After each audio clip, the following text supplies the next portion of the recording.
We are thrilled to have Patricia Eagle presenting her second memoir, Dog Love Stories, The Canines Who Changed Me. I am announcing Patricia's bio, y'all. Hello, hello, hello. So this book came out in March of this year. It's a brand new book. Patricia composed her first dog love story in her diary at the age of 10. And her first book, Being Mean, a memoir of sexual abuse and survival, she wrote in her 60s. She claims a lifetime of relationships with dogs that have saved her life and made her a better person. She weaves meaning into stories that acknowledge and honor whatever path our lives are on. And now she and her dog, Mercy, Mercy Me, are collaborating to grow stronger. After Mercy's other parent, Patricia's husband, died soon after the publication of the book in March, so very recently. She has a recent loss. So bless you. Thank you for being with us. Please welcome Patricia.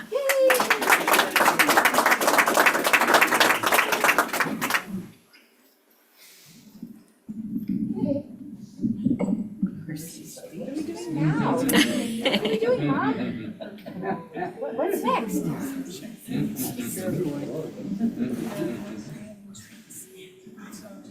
So the mic is mostly for people on Zoom to hear you. Okay. And they're here if you want to see I them. don't wear a hat for fashion, as those of you that have known me a long time know, but I'm very light sensitive. I can turn those off if you would like. Just so you know, well, and it works for, like, if I want to look over here, I can see you better. And I don't want to miss seeing you, Jenna. From Mike. So thank you for coming to this morning's gathering, which you would have come whether I was here, many of you, whether I was here or not, because you've got a really nice community of love. How special. And how special that I get this chance to talk to you a little bit about my love of dogs. And as Jenny said, truly, in my experience, dogs have saved my life and still do. Actually, my spouse died a little over a year ago, so it wasn't this past March. I would never have been able to be here if that were the case, because it's even been a challenge for me to do this. I've been on book tour to do this a year out. But as some of you know that have written books, it takes a long time for the publishing process to happen. And so my manuscript was actually finished in 2022, and then it was accepted in early 23, and then started going through all the process that a book goes through at that point. And then in 24, in January, when my spouse died, then it was like the final editing process, and it was very hard to focus. And what helped was Mercy. Unfortunately, less than a year before my husband Bill died, our dog, Goodness Gracious, died. So it's been a sort of boom, boom, boom. And even Mercy had already taken up the role of being an emotional support at that time for both of us. And now she has indeed done it for me again. And I leave that harness on, even though it's a little bit difficult to pet her with it on there, because I clip her in her seatbelt in the car later, and it's just easier to not keep taking things on and off.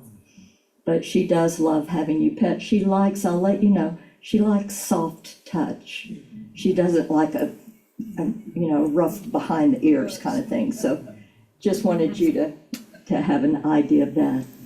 So I mentioned the whole book publishing route, but I want to know, besides Jenna and Mary, who else in here Katie, has published a book? a lot of people. All right. Yeah. Well, now I'm even more honored. Danny, you too? Well, good, you can learn things. Yeah. Okay. Alice, good.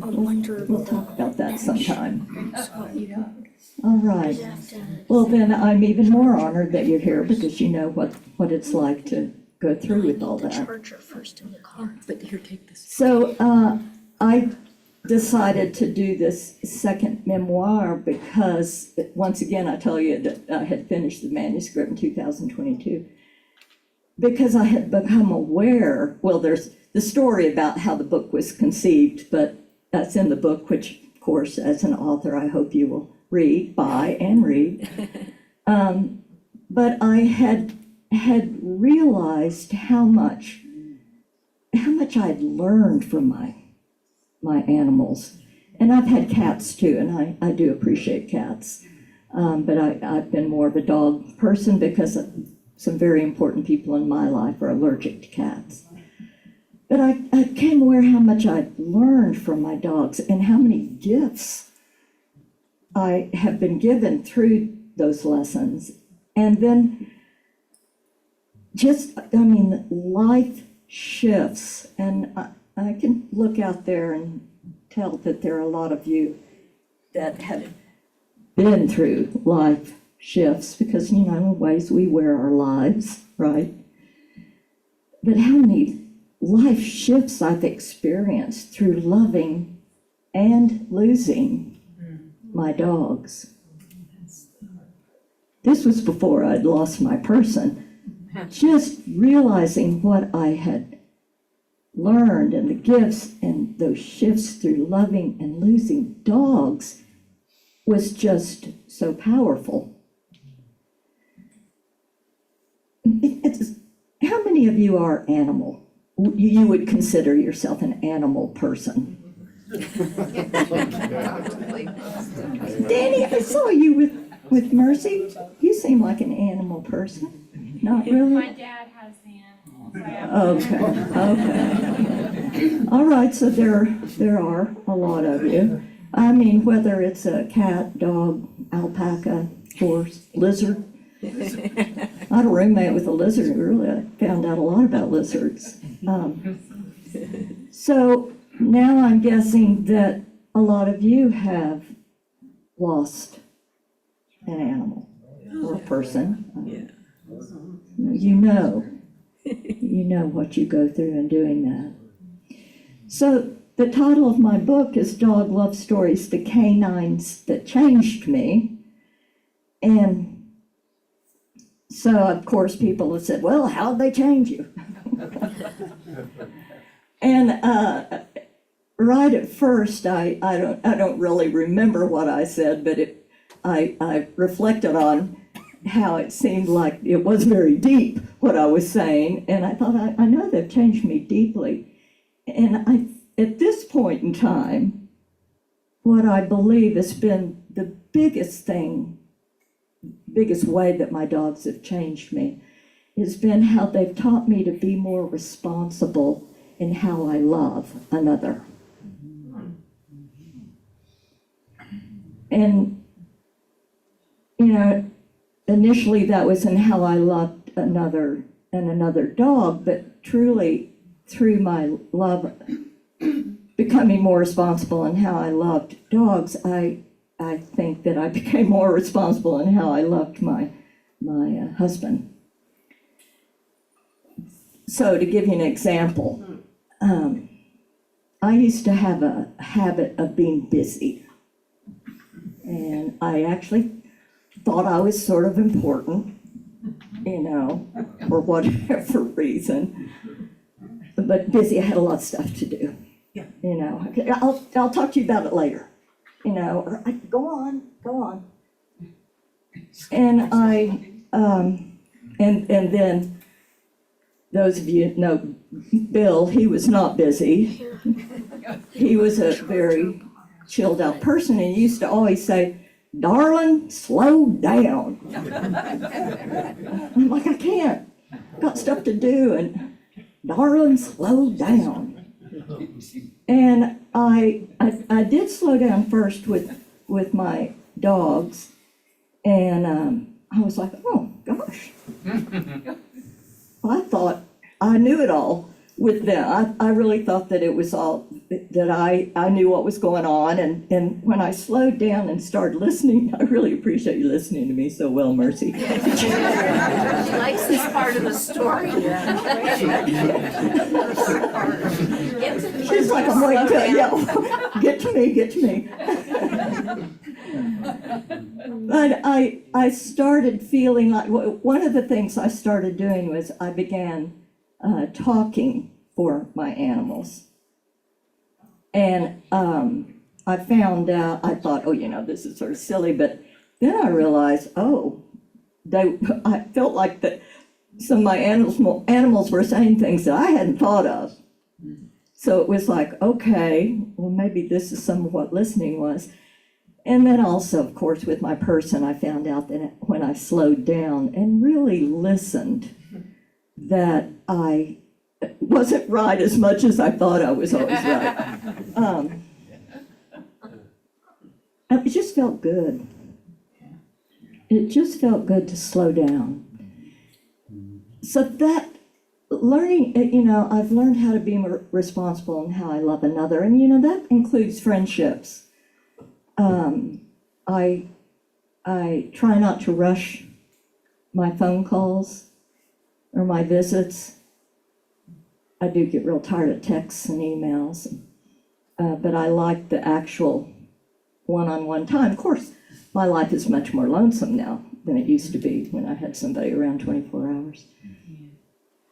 But I was doing that even before Bill's death, and definitely I spend much more time. Do you notice how she does that little? Mm-hmm. It's so funny. It's really something. I love it. She does it when she's listening to me. I feel like she's like, get on with the point. But besides that, I found out that I learned more about how to be trusted from my dogs. And of course, how to trust them, but how to be trusted. And that was not just through feeding them regularly or exercising them or trusting that I would keep my dogs safe, which sounds easy, but if you're an animal owner, there's a whole lot in doing that. And actually, because of this, you're halfway through a book tour I've been doing, and I've had people say, why don't you, blah, blah, blah. So I'll in a minute, I'll put on what I wear when I take my dog for a walk and show you some of the things I do that are largely about her safety. But then I had to learn how to be trusted. And again, that applies to my person, because I'll just be upfront with you, I was not always a trustworthy person in my relationship. Not until I hit my 50s. Took me a while. And I'm real sorry for that. I'm real sorry. Side note, just if you practice duplicity, you can get really good at it. What a thing to practice. So I had to learn how to be trusted, and then I had to learn how to trust another. Coming from a very challenging background as a child, I didn't learn trust, didn't really know about it except through my dog. And that was a very impactful thing for me. But it came in handy later, because one of the dogs, as I'll bring up in a minute, when I just give you a choice of what reading you would like me to do, and I'll tell you tiny bit about each dog, and you can choose. But one of the dogs, whose name was Gavroche Napoleon, and he was a biter. And yeah, he was a biter. He bit me at least 5 times. And one time, didn't send me to the ER, but it hurt badly, actually twice. But I had to learn how to trust him, and in that process, I realized that he had been a street dog and he had been abused in the street.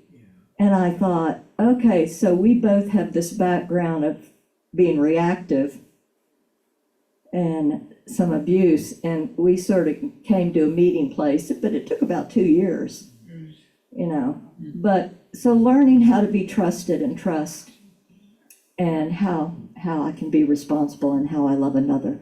Those right now are what I'm saying. Wasn't what I said, I think, in the first book reading, but as I've thought about it, I think those are the 2 things that I feel like have made me a better person, and how my canines have changed me. So on that note, I'm going to grab my glasses. I forgot them, and can you believe I just can't see without them? I can see you, but I can't see my notes. You know how it is. Maybe. You know how it is.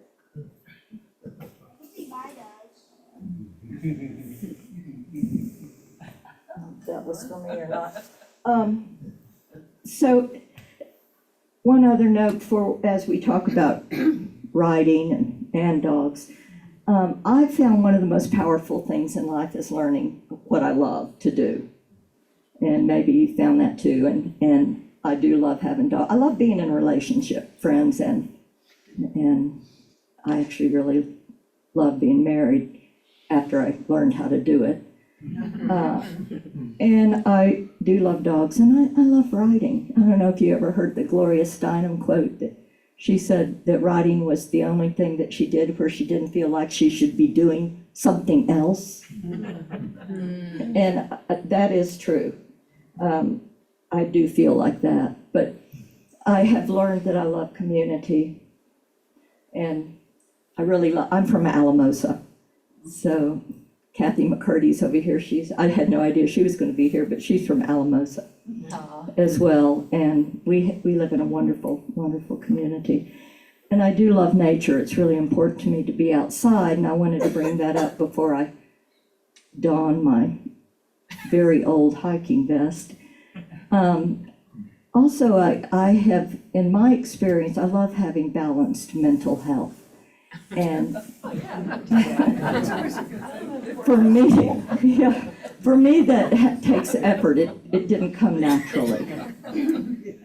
And I've learned that there are things that I have to do really daily, weekly, monthly. And one of them is walking in nature, and the other is often having my hand on a dog, or used to be having my hand on a person, which I enjoyed that too. But all of these things are critical for me. And writing, I do write every day. I journal, and then sometimes it goes off somewhere else. Not every day, but every day. Rarely do I not journal, and that's part of my mental health. It allows me to put things down that I might be feeling a little angst over. And it also, if you're a memoirist, you may realize that also seals your experience a little bit more tightly in your brain so that you can retrieve details better. And when you can't, you go find your journal and you really hope that you wrote your dates on. Have you? I mean, it's like, why did I not write the dates on all of these journals? You know, and then I have to try to figure out what year they were, but it's a really helpful thing. For me, it's sort of spilling my anxieties out on the page, and then sometimes I'll take off on one and do just a little bit more with it, and that can turn into a story in a memoir, or boy, it doesn't turn into stories like yours, though. My goodness, I'm reading Jenna's book right now, and I am just flabber. I thought I was gonna do a quick read. I read a lot. Can I move this just a little bit? And I picked, oh, thank you. Thank you, Jen. Oh, yeah, that one I should know. I picked up Jenna's book because I had said I was gonna read it, and I'd had it a couple of years. And it's good, and I get caught up in it. I go to bed and the story just keeps going on in my head. Available on Amazon. Yes, Alchemy of Avalon. the what of Avalon is it? The Alchemy of The Avalon. Alchemy of Avalon. It's not like a book that I normally read, Yeah. you know, but that doesn't mean that it's not good, and I'm reading it, and I wouldn't keep reading it, even though I know her and I like her, I wouldn't keep reading it if I didn't like it, because I've got a stack of books that I'm trying to get through that are actually, you know, from other authors, because once you write a book, then people ask, you have that whole blurb thing, you know, will you read my book and write a blurb, and it's like, okay, you know, and, but I did the same thing. Sure. So, and I want you to know that one of the people that I asked for a blurb, who was Suzanne Cloutier, who's a dog trainer, came back, she read my book and came back and said, no. Absolutely not. And I went, I am not a dog trainer, and I want you to know that. I'm not a dog trainer. I'm putting on this stuff, looks like I'm going fishing, but I'm not. Zipper's broken. I mean, it's been around. But I am not a dog trainer, and neither am I a dog expert. I'm a dog companion. Just move it back a little. It's Just move time it to back. go. There you go. You got the best. I just wanted to give you a couple of ideas of things that I do. I wear this because it helps me I usually have binoculars on. She's like, let's go, come on, click it on. Anyway, I don't have any particular order, I'm just gonna show you. I also go hiking, so I walk every day on a levee that's gorgeous. And then also I own some land at the base of Mount Little Bear, and you were talking about somebody Little Bear, and Blanca, and it's pretty rough up there. And so and as I've gotten older, I've just become more careful in how I can be safe and keep my dog safe. But I've got the water bowl, you know, you unzip it. I always have water for me and Mercy, and how much I carry depends on how long of a hike I'm gonna go on. And I do hike a lot by myself, and some young friends of mine got me a Garmin thing, but I hadn't figured out how to use it yet, even though I've had it for almost a year, and, you know, so I am trying to get that. But on the outside of town on the levee, I always have my poop bags, and that's so important. I have had, my book's not just for dog people, but it's also for non-dog people that, you know, might love a dog person and they want to understand why the heck is she so dog crazy, or he, or they just are trying to understand us in general. And I have had a few non-dog people at my readings speak up with how frustrated they are with people and their dogs, because they, you know, in town or on the levee, like little Miss Chit Chat that I was telling y'all about last night here in Connie, you know, even out there to pick up the dog poop, because it looks pretty unpleasant for the non-dog people coming by. So I always have that in a pocket. And then I carry treats, because when I see Mercy gets to be off leash until I see a gaggle of geese close by, or somebody with a dog or without a dog, then I reach back and I leash her. I used to be a little more lackadaisical about it, but I quit because, well, one, because you know, people are like, are you the lady that wrote the dog book? And I'm like, uh-oh, I better be more responsible. But also I've had some dogs run at me, and people don't like to have a dog run at them, you know. Now, I don't want you to be alarmed at this, and don't hold it against me, but I have, on my hikes, I've seen a mountain lion, I've seen bear, I've seen a lot of coyotes, and I've bit, it's in the book about being attacked by a pit bull, a German Shepherd, and a Rottweiler. 2 German Shepherds and a Rottweiler. I mean, so those stories are in the book. So I carry some pepper spray, and this one's more for when I'm up at the land. But it feels, I don't want to point it at you, but it works like that. But if it's going to be me or my dog, then I'd rather it be the dog that's running at me that's off leash.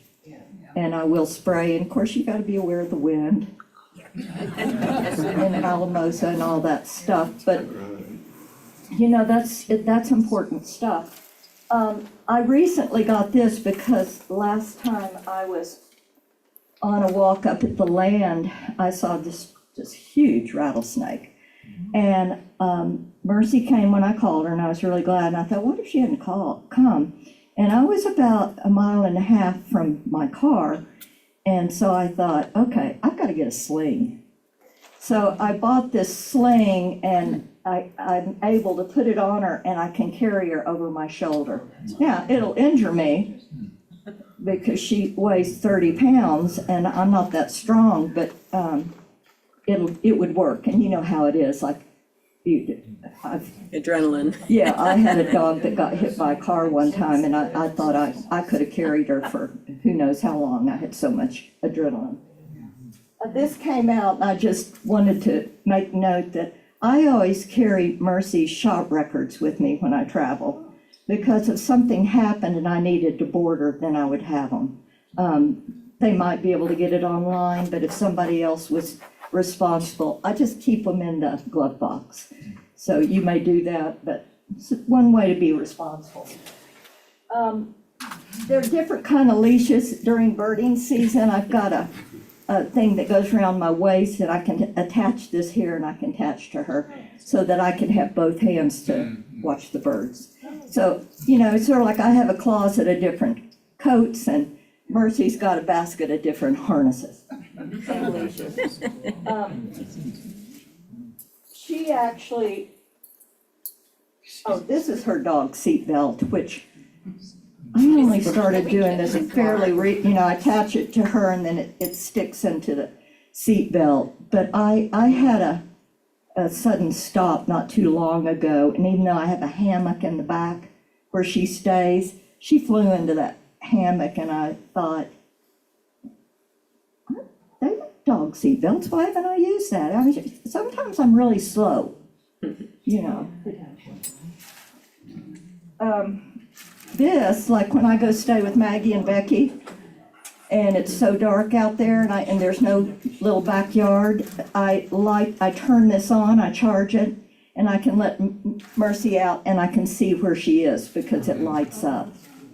So it's really handy when I stay with friends that don't have a back. And, I can do that too, and it flashes. Does it have a battery? Yeah, I charge it just like my phone. Is that PetSmart, or is that Amazon,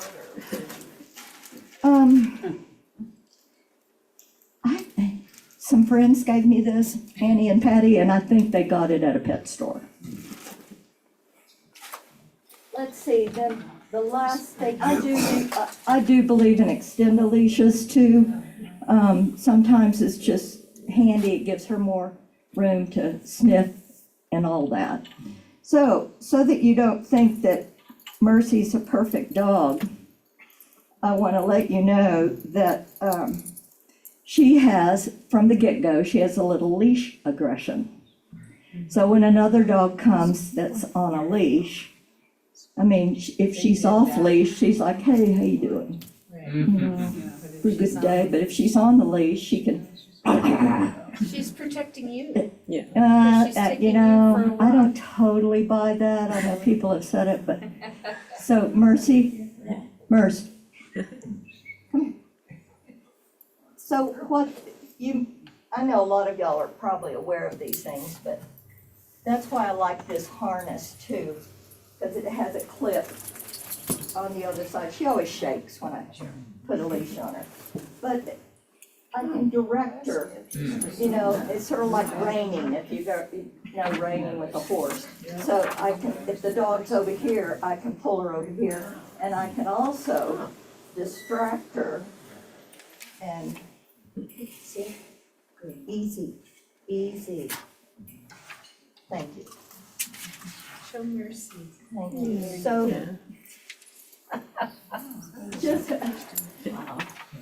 again, I know a lot of you know a lot about dogs, and I am not a dog expert, but I have had people ask later, or friends that said, wish you would have shared about Mercy's leash aggression, and I'm like, well, I don't want her to seem like she's flawed. We have to be perfect. Patricia, if you're But we're gonna not. read, we have like 8 minutes, so Okay, just letting you know. thank you, I should have asked. So, that's perfect timing. So I've got a couple of dogs here. These are sketches from the book. This was Dancer. I don't really have an excerpt. I forgot the book that I usually do readings with, so I borrowed one from the pile. But this is Pookie, and I do have a reading selected about 2. So remember these you're gonna choose. I could read about how dogs grieve other dogs. Or I could talk about the dilemma around what it was like when I had to put her to sleep. This is Gavroche Napoleon, the biter. This was in his happier days after he chilled out. He died at 17 years old. I got him when he was 1. He actually, Connie, you took the picture of him smiling like this. Yes, I singled it out of that, yeah. But I can read about adopting him when he was a biter. This is Amber Grace, and the choice there was, she had dog dementia. So if you would like a little bit about that, I just wanted you to see Mercy's picture. I could read about hers and just how we hike together and walk together and what it's like. And this was Goodness Gracious, still is. She has died, but it's about when you adopt a dog and then you learn about their background. Most of my dogs have been adopted. One of them I bought, and a couple were given to me. So, I want to hear about Mercy, because she's here with us. Yeah, I agree. Mercy me. okay, Yeah. Mercy. okay, there we go. Everybody's crying. And Mercy wants to hear about Mercy. Yeah, she's been Waiting for this moment, she really has. Oh, Mercy. My dogs have songs. Oh, I just, I think, doesn't everybody want their own Disney song? Goodness Gracious, who was a pug mix, I never in my life thought I'd get a pug mix, dog, her song was, Puggy pug, pugwort, puggy pug, pugwort, she my little puggy dog. That's how she walked. She walked like Bill. Just walk. But Mercy is mercy, mercy, mercy me, oh my, oh mercy, mercy, mercy me, oh my, oh mercy, mercy, mercy me, oh my, mercy, mercy, mercy, mercy me. She says, let's go. Okay, so with that, run, leap, soar, twist, pounce. Mercy flies, front legs reaching forward and back legs stretching behind her, her attention rapt on some sound only she has heard in the field. Suddenly she pivots in midair and dives, her nose disappearing in a clump of grasses, likely searching for a field mouse. After adopting Mercy, I gradually learned what she had an affinity toward, and it wasn't chasing balls. Morning walks are her time of utmost pleasure. Of course, she's not trying to impress me, though I chuckle watching her air-bound antics. But what impresses me is how she keeps an eye on me in case I call, come, on seeing another dog or a family of geese dawdling in the reeds. A treat awaits her compliance. Then, after an intermittent time on the leash, she takes off again, running in a wide circle at full speed, even managing to scoop up some snow in her open mouth without breaking her jaw while in full run. Mercy and I share this penchant for the outdoors. Here in this bowl of the San Luis Valley, with the Sangre de Cristo Mountains towering to the east, Blanca Vista Lake and the San Juan Mountains to the west, the Collegiate Peaks farther north, and New Mexico Plateaus to the south. This is where we both feel most alive. I watch Mercy's activity and remember how it felt to run full speed on a soccer field or across the finish line of a 10K race or marathon. But now I relate more to her propensity to be alert, listening intently, smelling, and scanning for movement. Every cell is at attention with her, and I watch and imitate. What we focus on, what grabs our attention, says something about our lives, doesn't it? After a lifetime of taking notice and attempting to understand dogs, this dog is now helping me be attentive to what I experience as the holy outdoors. While she watches what skitters on the ground, I watch the northern harrier hawk flying low, perhaps looking for what Mercy has flushed out of the grasses. I listen to the cacophony of red-winged and yellow-headed blackbirds search for the powder blue patch that identifies the blue-winged teal and call out a morning greeting to the resident red-tailed hawky, as Bill affectionately called every species of hawk. I notice the flash of a yellow warbler luxuriate in the friendly swirl of swallows on a summer morning, or catch the eerie sound of the Wilson snipe hiding in the grassy field. One winter morning, a great horned owl soared silently beside me as I walked on the levee, its brilliant golden eyes illuminated by the rising sun.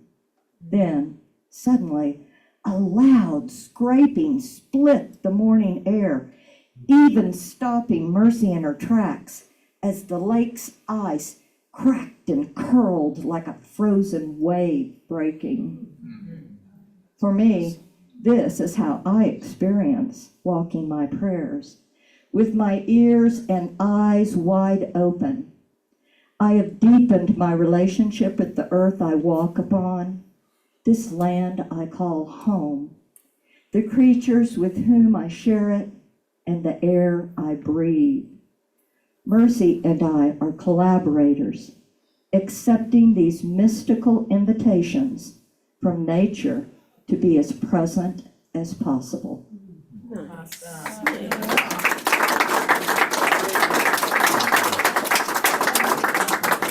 So thank you very much. And once again, if you're an author, you know what it's like when you're hawking your own books. But I do have books, and they're $18 with cash or credit card. And if you have a 20, I have a little net thing back there, orange net, and there are ones in there, and just take 2 of the ones out. Okay, thank you. Thank And you, Mercy says Patricia. thank you. Thank you, Mercy.